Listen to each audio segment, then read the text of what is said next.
Hello students, आज का हमारा टॉपिक है nutrition in human beings. Human beings heterotrophic होते हैं, ओमनीवोर्स होते हैं।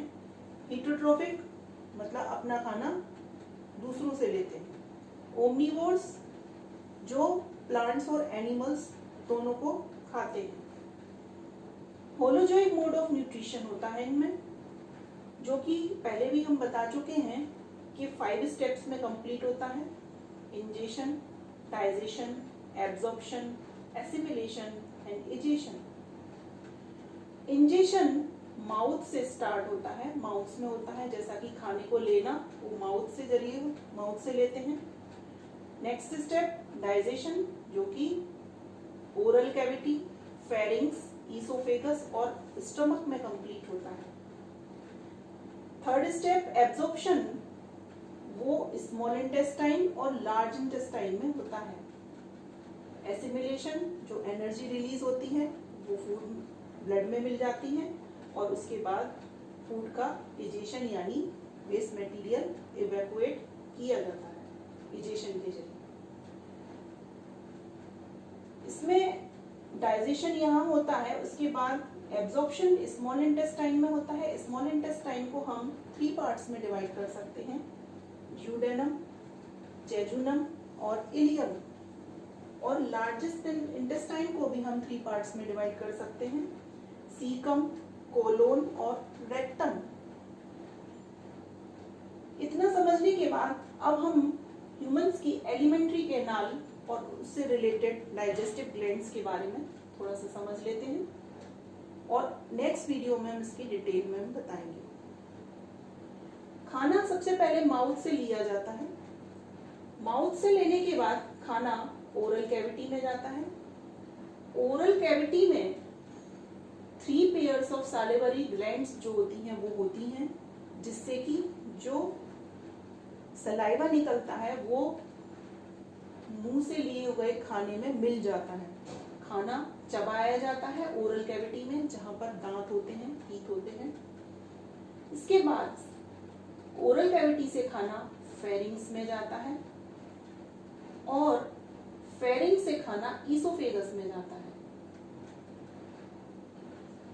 ईसोफेगस से खाना स्टमक में जाता है। ईसोफेगस एक नली की स्ट्रक्चर होती है, पतली नली होती है और स्टमक में जो है वो आकर ये एक सी शेप स्ट्रक्चर होती है स्टमक की, और स्टमक से खाना जो है वो स्मॉल इंटेस्टाइन में और स्मॉल इंटेस्टाइन से लार्ज इंटेस्टाइन में जाता है और उसके बाद यहाँ पर एब्जॉर्प्शन होने के बाद एनस से बाहर निकल जाता है। स्टमक से होते हुए जब खाना इसमें स्मॉल इंटेस्टाइन में पहुंचता है तो उसमें लिवर और पैंक्रियाज जुड़ी हुई होती है। लिवर का काम होता है बाइल जूस को प्रोड्यूस करना और गॉल ब्लैडर का काम होता है उस बाइल जूस को एक्युमुलेट करना।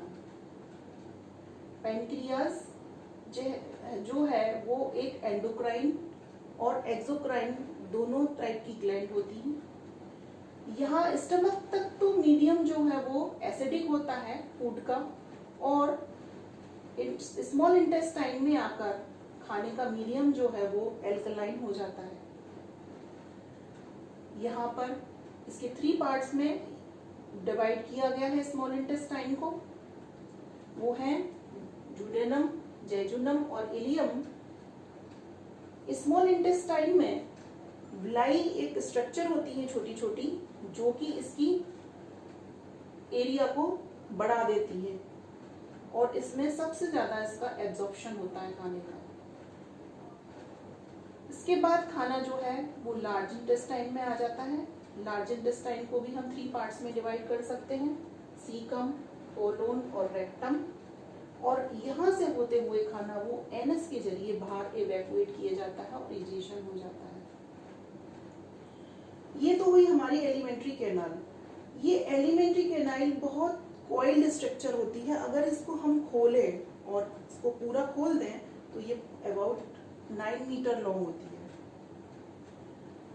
तो स्टूडेंट्स, आज हमने पढ़ा ह्यूमन बीइंग्स के न्यूट्रिशन के बारे में, जो कि माउथ से स्टार्ट होता है और एनस पर कंप्लीट हो जाता है। माउथ से खाना ओरल कैविटी में जाता है, ओरल कैविटी में दांतों के जरिए खाना चबाया जाता है, उसके बाद खाना फेरिंग्स में जाता है, फेरिंग्स में जाने के बाद खाना ईसोफेगस में जाता है, ईसोफेगस में पेरिस्टाल्टिक मूवमेंट्स होते हैं जो कि खाने को पीसा जाता है उसमें इसमें ट्यूब में कॉन्ट्रैक्शन और एक्सपेंशन होता रहता है, जिससे कि खाना जो है वापस लौट के दोबारा मुंह तक नहीं पहुंचता, डायरेक्ट स्टमक में पहुंच जाता है। स्टमक में मीडियम जो होता है वो एसिडिक होता है और यहाँ से खाना होते हुए वो स्मॉल इंटेस्टाइन में आ जाता है और स्मॉल इंटेस्टाइन से लार्ज इंटेस्टाइन में और एनस के जरिए बाहर निकल जाता है। तो इस तरीके से यहाँ पर holozoic mode of nutrition in human beings complete होता है। ये हमारा वीडियो आपको पसंद आए, लाइक करें, शेयर करें एंड कमेंट करें। Thank you.